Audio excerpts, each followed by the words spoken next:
The notification arrived at exactly 2:14 p.m. on a Tuesday afternoon.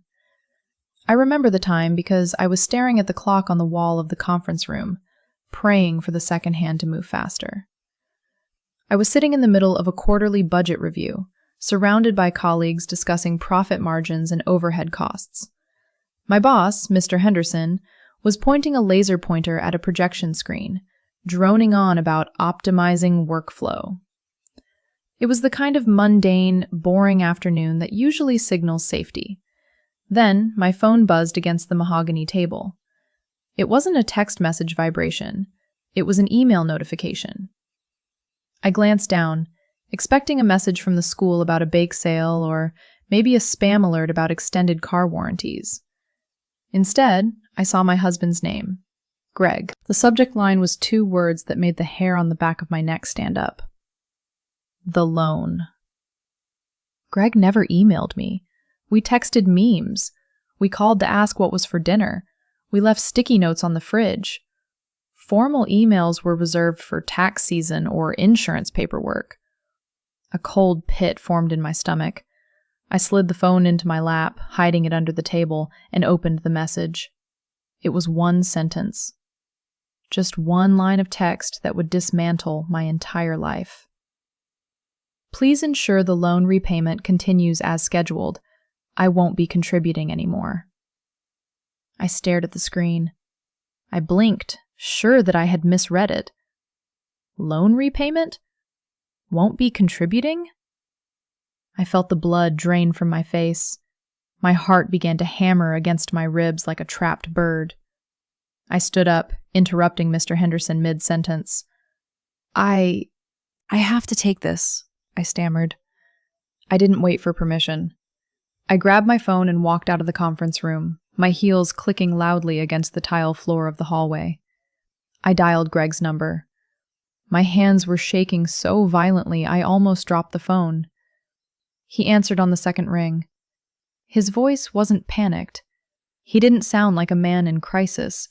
He sounded disturbingly calm, almost cheerful, like he was ordering a pizza. "Oh, hey, Hannah," he said. "You got the email?" "Greg?" I whispered, leaning against the cold wall of the corridor for support. "What is this? What do you mean you aren't contributing? Where are you?" "Sorry about the abruptness," he said, and I could hear the wind rushing in the background, like he was driving with the windows down. "I didn't want a scene. I've been doing a lot of thinking, Hannah. I've realized that us, it isn't working anymore. I've fallen for someone else. Someone who really gets me. We've decided to start a new life together, starting today." The air left my lungs. The hallway seemed to spin. You're leaving? For another woman?" "Yes. Her name is Mandy," he said casually. "And about the van, I'm taking the camper. It's perfect for the road trip we're planning. Since the loan is entirely in your name, remember, because of my credit score, the bank will be looking to you for payments. Consider it your contribution to my happiness." "You can't do that!" I gasped, my voice rising to a shout. "That's a $35,000 vehicle, Greg! It's in my name!" "I already did," he laughed. "The keys are with me. The papers are with me. Don't worry, I'll file the divorce papers once we get settled somewhere nice. Bye, Hannah." "Greg, wait! You can't just—" Click. The line went dead. I stood there in the sterile white hallway. Before I tell you how my 10-year-old son turned into a detective and tracked down his father in the middle of a forest, I have to ask you a question. Have you ever trusted someone completely? I don't remember leaving the office. I don't remember walking to the parking lot or starting my sedan. The drive home was a blur of tears and honking horns. My name is Hannah. I am 35 years old. Until that afternoon, I thought I was part of a stable, happy team. We were a family of 3, me, Greg, and our 10-year-old son, Ryan. Ryan is the light of my life. He isn't like other kids. While his classmates are obsessed with TikTok dances or video games, Ryan reads scientific papers on my laptop. He asks questions about economics, physics, and engineering. He is observant, quiet, and terrifyingly smart for his age. Greg, on the other hand, was the chaos in our lives. He was charming, yes, but unstable. He bounced between jobs every 6 months, always claiming his bosses didn't get his vision or that the work was beneath him. I was the anchor. I worked full-time in corporate finance to keep the lights on. For the past 3 years, however, Greg had finally held down a steady job. I thought, foolishly, that we were finally turning a corner. We had even decided to buy a camper van, a $35,000 luxury specifically designed for family trips, to make memories and bond as a family. Because Greg's credit score was in the gutter from his years of unemployment, the finance company refused to put his name on the loan. I had to sign for it. The debt was 100% mine.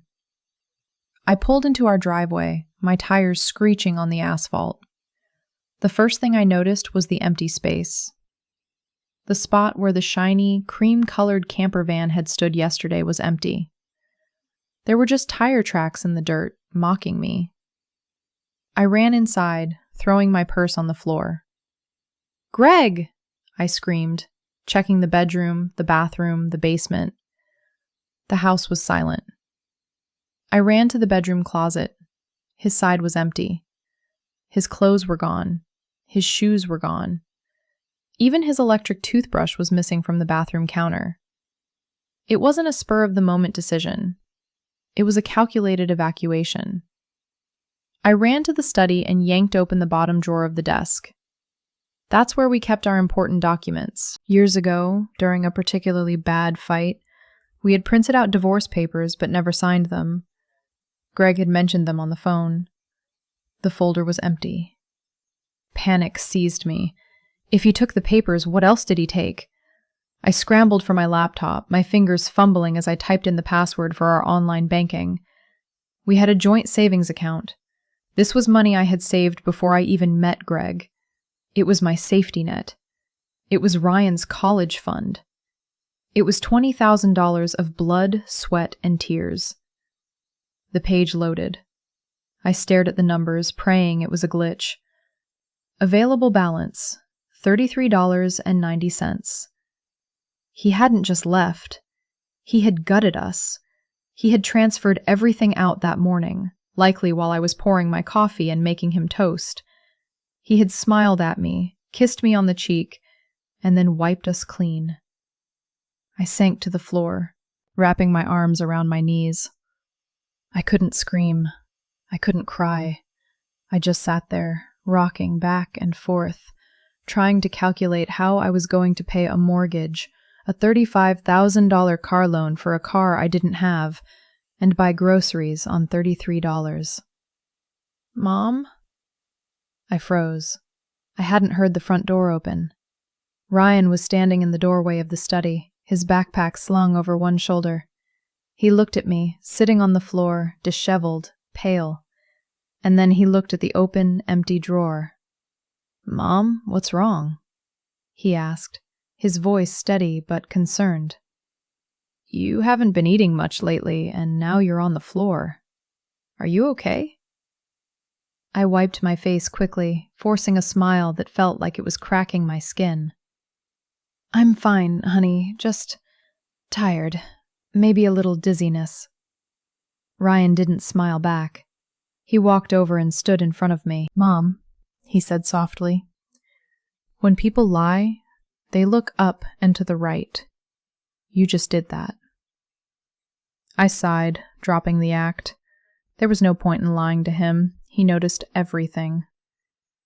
"Dad hasn't been home for 3 days," Ryan said, "and his stuff is gone.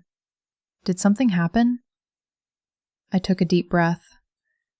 Yes, Ryan. Your father, he left. He decided he wants to live somewhere else for a while. I see, Ryan said.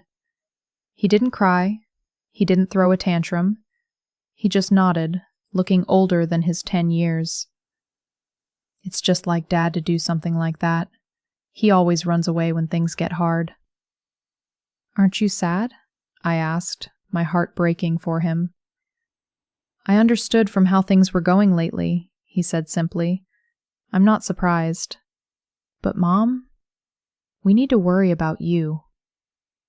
For the next 2 weeks, I tried to be strong. I tried to handle the fallout. I called the police, but they told me that since we were still legally married and the money was in a joint account, it was a civil matter. They couldn't arrest him for taking money from an account his name was on.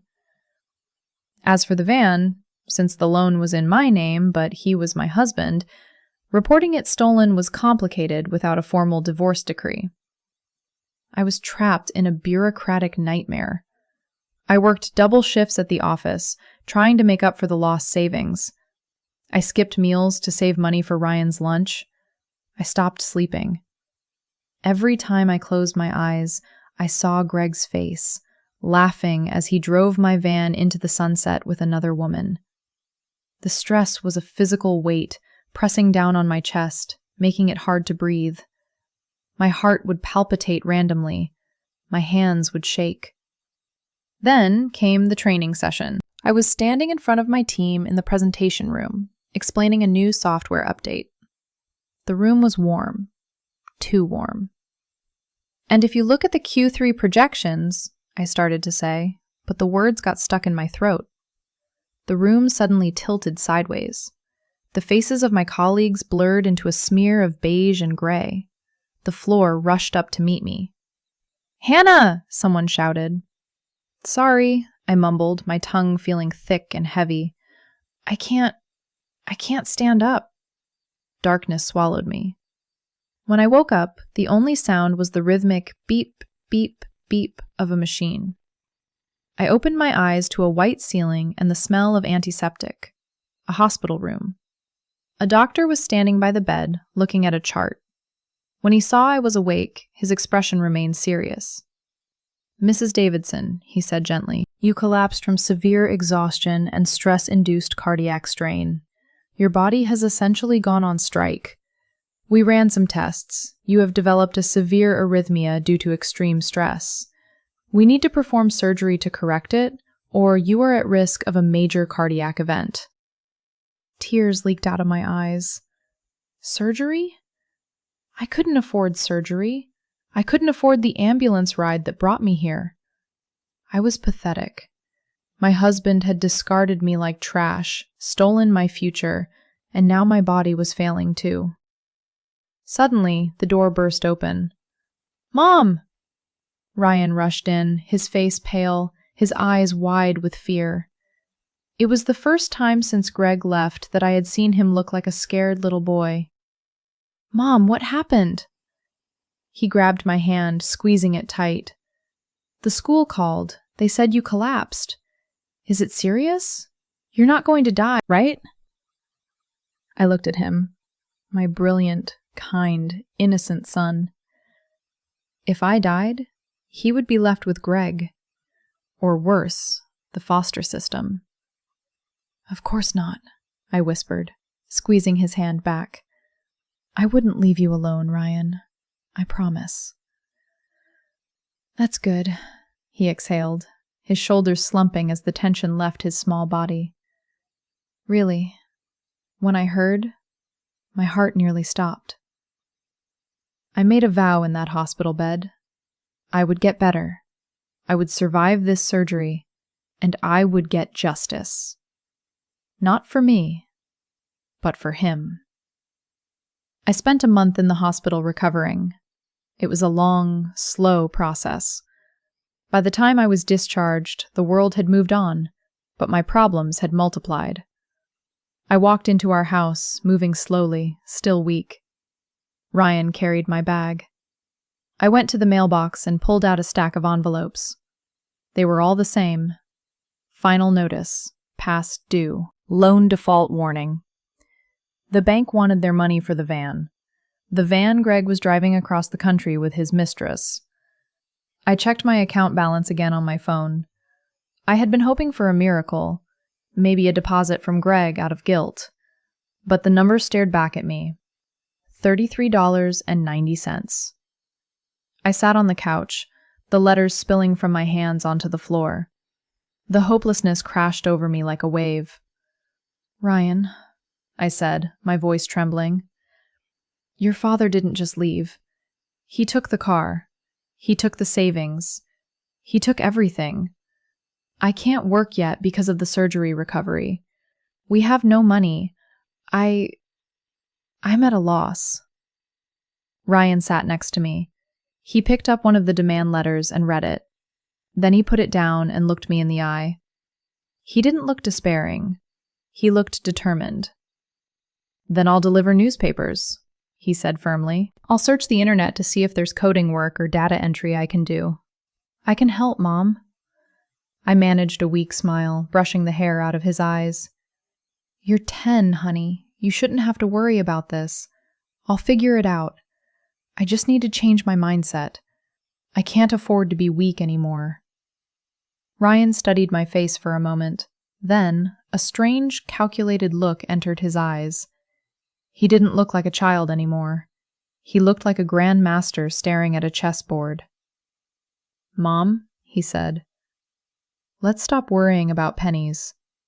Let's plan how to get the car back from Dad." I sighed, rubbing my temples. "Ryan, we don't even know where he is. He blocked my number. He deleted his social media. He could be in Mexico for all we know. The police won't help us find him because it's a civil dispute." "The camper van is in your name, right?" Ryan asked. "Yes, that's the problem. I own the debt." "And you own the car," Ryan corrected, "which means you have the right to take it back." "But we can't find him." Ryan smiled. It wasn't a happy smile. It was a smile that promised retribution. He reached into his pocket and pulled out his smartphone, a kid-safe model we had bought him a month before Greg left, back when we went on a family hiking trip. "Do you remember when we bought this?" Ryan asked. "You and Dad were worried I would get lost on the trail." "Yes?" I said, confused. "We installed a GPS tracking app so we could see your location." "Exactly," Ryan said. He tapped the screen and turned the phone toward me. "But do you remember the other part? We installed the app on Dad's phone too, so I could see where he was if we got separated." My mouth fell open. I had completely forgotten. "I've been watching him," Ryan said calmly. "He's been moving around a lot for the past month, but for the last 3 days, he's been stationary." He zoomed in on the map. A blinking blue dot hovered over a green area. "He's at the Forest Park campsite," Ryan said. "It's less than 2 hours away." I stared at the dot. My husband. The thief. He was right there. "But, Ryan," I hesitated, "even if we go there, what if he just runs? What if he drives away, or lies to us?" Ryan's grin widened. "Don't worry, Mom. While you were in the hospital, I took precautions." "Precautions?" I asked. "What did you do?" Ryan leaned back, crossing his arms. "I went to Dad's old office after school one day. I cried. I told them Dad abandoned us and my mom collapsed from the stress. His co-workers were furious. They told me everything. He ran off with a new employee named Mandy. They even gave me her parents' address." I looked at my son in awe. You found out who the mistress is?" "Mandy," Ryan confirmed. "And I know where her parents live. And I know where Dad is." "So, are we going to go get our life back, or not?" I felt a surge of energy I hadn't felt in months. The fear was gone, replaced by a cold, hard anger. "Get your shoes, Ryan," I said, standing up. "We're going camping." We drove for 2 hours. The sun began to set, painting the sky in bruises of purple and orange. I gripped the steering wheel of my old sedan until my knuckles turned white. Ryan sat in the passenger seat, navigating, his face illuminated by the blue light of his phone. "Take the next left," he instructed. "We're almost there." We turned onto a gravel road leading into the Forest Park campsite. My heart was pounding, not from fear, but from anticipation. "There," Ryan pointed. And there it was. My cream-colored $35,000 camper van. It was parked near a fire pit, looking pristine and mocking. But that wasn't the only thing there. A police cruiser was parked right in front of the van, blocking it in. Its red and blue lights were flashing silently, cutting through the twilight. "Ryan?" I asked. "Did you call the police?" "Yep," he popped the P. "I called them 10 minutes ago. I reported a stolen vehicle located via GPS. I told them the owner was en route with the title." We pulled up next to the police car. Greg was standing outside the van, looking frantic. He was wearing shorts and a t-shirt, gesturing wildly at a police officer. Inside the passenger seat of the van, a woman, Mandy, sat with her arms crossed, glaring out the window. I stepped out of the car, slamming the door. Ryan was right beside me. "Hannah!" Greg shouted when he saw me. His face went from panic to relief, then to annoyance. "Thank God. Tell this officer this is a huge misunderstanding. He thinks I stole the car." I walked up to him, stopping just inches away. I looked him up and down. He looked well-fed. He looked tanned.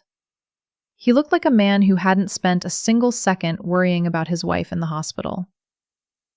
"You did steal it," I said, my voice icy. "It's in your name," Greg argued, turning to the officer. "See? She admits it. But we're married. It's marital property. I just borrowed it for a trip." "Actually," Ryan piped up, stepping forward. His voice was loud and clear. "You filed for divorce via email, Dad.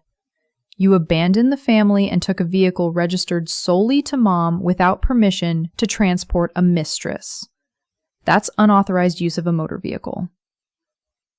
The officer looked down at Ryan, raising an eyebrow. Then he looked at me. "Ma'am, are you the owner?" "Yes," I said. "Here's the title and the loan agreement." I handed him the folder I had brought. He took the keys and emptied my bank account of $20,000 before fleeing the state. Greg turned pale. "Wait, hold on. I can explain. I didn't flee. We were just camping." "Give me the keys, Greg," I demanded, holding out my hand. "Hannah, come on," he pleaded, lowering his voice. "Don't do this in front of the cops. Mandy is inside. She's sensitive." "The keys," I repeated. "Now." He reluctantly dug into his pocket and dropped the keys into my palm. I unlocked the van and pulled open the passenger door. Mandy turned to look at me. She was younger than me, with bleached blonde hair and heavy makeup. She looked annoyed, not ashamed. "This is ridiculous," she scoffed. "Greg left you because I'm younger and more attractive. Get over it. He fell head over heels for me." "He fell for you?" Ryan laughed from behind me. "Or did he fall for the lie?" "Shut up, kid," Mandy snapped. "Go play with your toys." "Dad," Ryan said, ignoring her and turning to Greg. "Why is she so fat?" "Ryan!" I scolded automatically. "That's rude." "No, look." Ryan pointed at Mandy's stomach. She was wearing a tight tank top, and there was a distinct, rounded bump. She looks pregnant, like 6 months pregnant. Greg puffed up his chest, trying to regain some dignity. She is pregnant. We're starting a real family, a fresh start. The baby is due in 3 months. Silence descended on the campsite. The only sound was the crackling of the nearby fire and the hum of the police radio. Ryan tilted his head to the side, looking at his father with genuine pity. "Dad," Ryan said slowly, "you met her at the welcome party for new employees, right?" "Yeah, so?" Greg snapped. "That was 3 months ago," Ryan said. Greg stared at him. "So?" "If the baby is due in 3 months," Ryan explained, doing the math on his fingers for emphasis, "that means she has been pregnant for 6 months. Greg blinked. He looked at Ryan. Then he looked at Mandy's stomach. Then he looked back at Ryan. 3 months ago," Greg muttered. 6 months. "It takes 9 months to make a baby, Dad," Ryan said dryly. "If she's 6 months pregnant and you met 3 months ago, do the math." The color drained from Greg's face. It happened instantly, like a curtain dropping. He turned slowly to face Mandy. Mandy wasn't looking at him. She was looking at her nails, chewing her lip. Her face had turned a bright, guilty red. "Is that true?" Greg whispered. "Is the baby not mine?" Mandy rolled her eyes. "Ugh, you are so stupid!" she screamed, throwing her hands up. "Of course it's not yours. My ex-boyfriend kicked me out when I got pregnant. I needed a place to stay and someone to pay the bills. You were just an easy ticket. I can't believe a 10-year-old figured it out before you did." Greg looked like he had been punched in the gut. He staggered back, leaning against the van for support. You used me? I left my wife for you. I stole money for you." "And I appreciated the vacation," Mandy sneered. "But now that the money is gone and the car is gone, you're useless to me." You, Greg stammered, unable to form words. "Oh, and one more thing," Ryan said, checking his phone again. "They're here." "Who is here?" Mandy asked, panic finally entering her voice. Headlights swept across the campsite as another car screeched onto the gravel. It was an older sedan, driving fast. It skidded to a halt next to the police cruiser. 2 people jumped out, an older man and woman. They looked furious. "Mandy!" the man screamed. Mandy's eyes went wide. "Dad? Mom?" "Ryan called them," I realized aloud, looking at my son. "Yep," Ryan whispered to me. "I called them when we left the house. I told them their daughter was involved in Grand Theft Auto and was running away with a married man who stole his family's savings." Mandy's parents stormed over. Her mother was red in the face, shaking with rage. "You steal money from us, you run off, and now this?" her father yelled. "We told you, Mandy. If you cause trouble again, we are done." "Mom, Dad, wait!" Mandy cried, trying to hide behind Greg, but Greg stepped away from her, disgusted. "And you," Mandy's father turned to Greg. "You're the idiot who left his wife for this mess? You deserve each other." I didn't know," Greg whimpered. The police officer stepped in then. "Okay, folks, settle down. Ma'am," he turned to me. "You have the vehicle title?" "Yes," I said. "I want my car back, and I want to file a report for the theft of the funds." "Wait!" Greg begged, falling to his knees in the dirt. He looked from me to the police officer to Mandy's screaming parents. He realized he had nowhere to go. "Hannah, please. She tricked me. The baby isn't mine. I was a victim here too." I looked down at him. The man I had spent 10 years with. The man I had nursed through unemployment, through depression, through everything.